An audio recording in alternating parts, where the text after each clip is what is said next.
کہانیاں ان کی سن لیں. یہ حضرت امام حسن بصری رحمۃ اللہ تعالیٰ علیہ حضرت بہت بڑا نام ہے حضرت. پھر ان کے بعد ان کے مرید حضرت حبیب اجمی رحمۃ اللہ تعالیٰ. تو تاریخ لکھتی ہے کہ حبیب اجمی رحمۃ اللہ تعالیٰ علیہ پہ ایک وقت ایسا بھی تھا جب آپ سود کا کام کرتے تھے. اور جیسے یہاں کچھ احباب ہے نا کہ جن کا کام ہی ان کا نام بن جاتا ہے, تو آپ کو بھی جو ہے نا وہ بچے پکارا کرتے تھے حبیب سودیا کہہ کے. تو پھر ایک وقت آیا کہ اللہ نے آپ کو توبہ کی توفیق دی اور آپ نے امام حسن بصری رحمۃ اللہ تعالیٰ علیہ کے دستے مبارک پہ توبہ کیا. وہ حضرت نے نا وہ اپنے پاس سے تسبیح عنایت فرمائی اور ساتھ آپ نے تعلیم کیا اسم ذات اللہ. آپ نے فرمایا ابھی اے پکانا ہے. وہ بندہ ہے نا حضرت جی, دل میں خیال آیا وہ کار کی میں چلاواں گا. تو مرشد کی بارگاہ میں عرض کرتے ہیں حضور بیوی بھی ہیں بچے بھی ہیں, آپ فرما رہے ہیں ان رب منانا ہے, تو جی کام نہیں کراں گا تو کھانا پینا کتوں. آپ نے فرمایا بیب اپنی بیوی دا خالق تو ہے نہیں حضور, اپنے بچیاں دا خالق تو ہے نہیں حضور, اپنے آپ نے خود پیدا کیتا ہی نہیں حضور, کنے کیتا ہے جناب اللہ نے. آپ نے فرمایا جو خالق ہے تو پھر رازق بھی ہے, جا تو یقین رکھ. آپ نے جا کے شروع کر دیا, تسبیح پکڑ لی اور شروع ہو گئی حضرت اللہ اللہ اللہ. ایک دن 2 دن 3 دن 4 دن 5 دن 6 دن. ایک دن بیوی آ کے نا بڑے غصے میں آپ کو کہتی ہے حبیب یہ کیا آپ تسبیح لے کے بیٹھے رہتے ہیں, اور ہم سے نہیں یہ سوکھی مانگی روٹیاں کھائی جاتی, جاؤ جا کے کوئی کام کرو, کوئی دیہڑی لگاؤ, کو پیسے کما کے لاؤ, ہم بھی کوئی ترن والا کھائیں. دانا آدمی تھے, بحث نہیں کی, تسبیح مصلی لوٹا قرآن پاک لیا, جنگل چلے گئے. سارا دن وہاں بیٹھ کے نا اللہ اللہ کی. رات پڑی تو گھر آ گئے. جب گھر آئے نا تو گھر میں داخل ہوتے بیوی نے پہلا سوال یہ کیا, پوچھتی ہیں حبیب مزدوری کی نا, دیہڑی لگائی نا, کام کیا نا. آپ نے فرمایا ہاں کیا. تو بیوی پوچھتی ہے پھر دیہڑی کتنے. آپ فرماتے ہیں میں نے ٹالا. میں نے کہا نہیں وہ سارا ہی مانگ رہے تھے, لیکن میں نے جس کا کام کیا نا وہ مالک بڑا کریم ہے, مجھے دیہڑی مانگتے ہوئے شرم آ گئی. تو بیوی کہتی ہے اچھا چلو پھر کل لے آئیو جا کے. آپ فرماتے ہیں اگلے دن پھر گیا, سارا دن اسی طرح اللہ اللہ اللہ اللہ اللہ اللہ. رات پڑی تو گھر آ گیا. بیوی پھر پوچھتی ہے حبیب دیہڑی لائی ہے نا, کام کر کے آئے ہو نا. آپ نے فرمایا ہاں کل سے بھی زیادہ کیا ہے. تو پوچھتی ہے اگر کیا تو پھر پیسے کدھر ہے. آپ فرماتے ہیں میں نے ٹالا. نہیں سارے ہی مانگ رہے تھے, لیکن میرا مالک کریم بڑا ہے, بڑا کریم ہے میرا مالک, سب مانگ رہے تھے, اب مجھے مانگتے ہوئے شرم آ گئی, میں نے نہیں مانگے.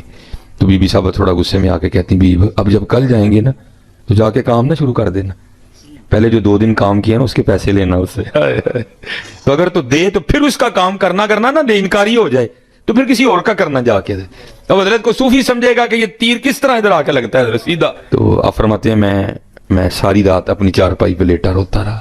اس نے بات کیا کر دی ہے, کہاں جاؤں چھوڑ کے اس کا در ہے, کوئی ایسا 70 ماہ سے بڑھ کے پیار کرنے والا ہے.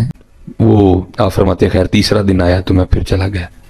سارا دن پھر اسی طرح حضرت اللہ اللہ اللہ سارا اسی طرح. آپ فرماتے ہیں جب رات پڑی نا گھر آنے لگا تو بڑا پریشان. او حبیب وہ آج انہوں کی بہانا لانا, آج اس کو کیا کہنا آگے سے, پتہ نہیں وہ آگے سے کیا بولے گی, کچھ ایسا ہی نہ کہہ دے جو مجھ سے سنا ہی نہ جائے. آپ فرماتے ہیں میں نے کہا چلو باہر ہی بیٹھ جاؤ, اس وقت جاؤں گا جب سو گئی ہوگی, کل ٹپاں گا کاٹ اور جاؤں گا, اور رات تو گزارو نا, کل کی پھر کل دیکھیں گے. آپ فرماتے ہیں میں باہر ہی بیٹھ گیا اور پھر تسبیح پکڑ لی اور پھر شروع کر دیا میں نے اللہ اللہ اللہ. فرماتے ہیں میں بیٹھا رہا, جب آدھی رات ہوئی نا تو میں گھر آیا کہ اب چلو سو گئی ہوگی. آپ فرماتے ہیں جب گھر آیا تو گھر کا منظر ہی بدلا ہوا ہے. کیا دیکھتا ہوں جناب دھواں اٹھ رہا ہے اور کچھ پکنے کی خوشبو آ رہی ہے. آپ فرماتے میں بڑا حیران ہوا بھائی آدھی رات کو میرے گھر چولہا کیسے جل گیا. پھر دل میں خیال آیا شاید گاؤں میں سے کسی کو ترس آیا ہوگا, کوئی دے گیا ہوگا کچھ, تو اس نے رکھ لیا. آپ فرماتے میں نے جا کے نا دروازہ کھٹکھٹایا. اب تو دیوار پھلانگ کے جانے والی بات ہی کوئی نہیں تھی. کہتے میں نے دروازہ کھٹکھٹایا تو اس نے دروازہ کھولا. تو آپ فرماتے کیا دیکھتا ہوں, بڑی خوش ہے اور کپڑے بھی بالکل نئے پہنے ہوئے ہیں. کہتے میں حیران ہوں یہ اتنی خوش کیوں ہے, یا کہ مجھ سے لڑی کیوں نہیں, اس نے نئے کپڑے کہاں سے لیے.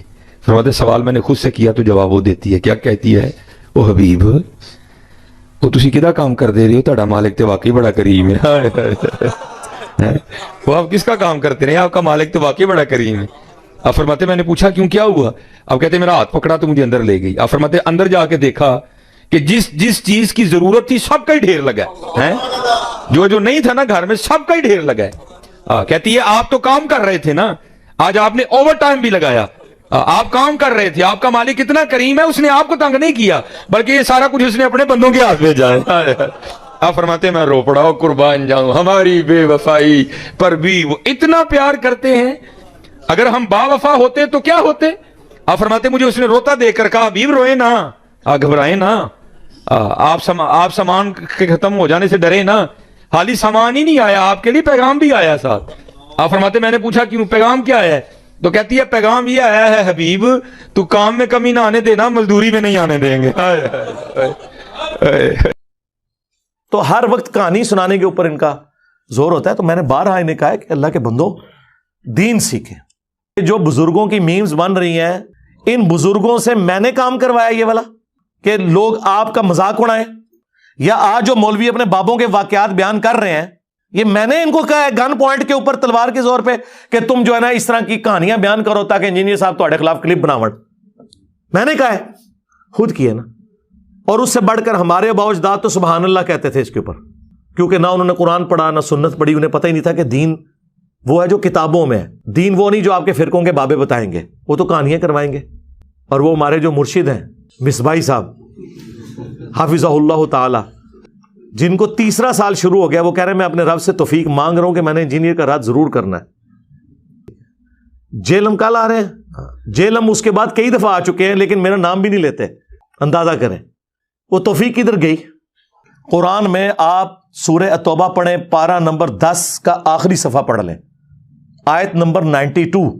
کہ نبی علیہ السلام جب یہ عرابی لوگ آپ کے پاس تبوک کے موقع پر آتے ہیں, غریب لوگ جن کے پاس غزوہ تبوک میں جانے کے لیے کوئی ساز و سامان نہیں ہے, اور آپ ان سے فرماتے ہیں کہ میں کوئی ایسی سواری نہیں پاتا کہ جو تمہیں دوں اور جانے کا مال و متاع, تو تم دیکھتے ہو کہ یہ اس حال میں تم سے واپس لوٹتے ہیں کہ ان کی آنکھیں آنسوں سے تر ہوتی ہیں اس غم کے سبب کہ ہم اپنے نبی کے ساتھ جہاد میں شریک نہیں ہوں گے. تو نبی علیہ السلام کو تو اللہ تعالیٰ نے نہیں کہا کہ اوپر دیکھیں تو سونا, نیچے دیکھیں تو سونا. نبی علیہ السلام تو جامع ترمذی میں آتا ہے حضرت عثمان غنی رضی اللہ تعالیٰ عنہ نے ساز و سامان دیا, جس پہ حضور نے ان کو جنت کی بشارت دی کہ عثمان آج کے بعد جنتی ہے, چاہے جو مرضی کرے.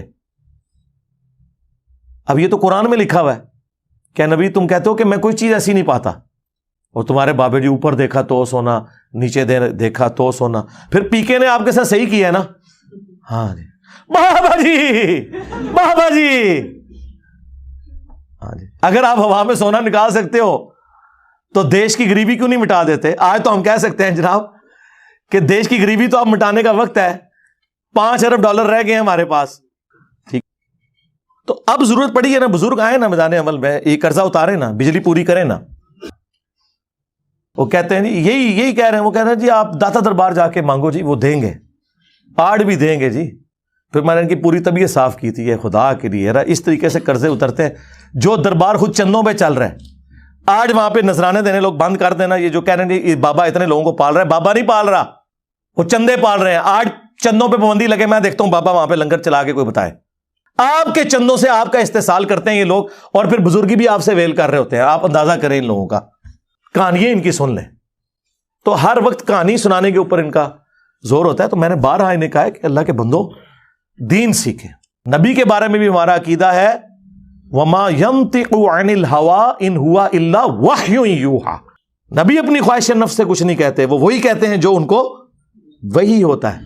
نبی علیہ السلام بھی اللہ کی وحی سے بولتے ہیں, اللہ ان کے منہ سے نہیں بولتا.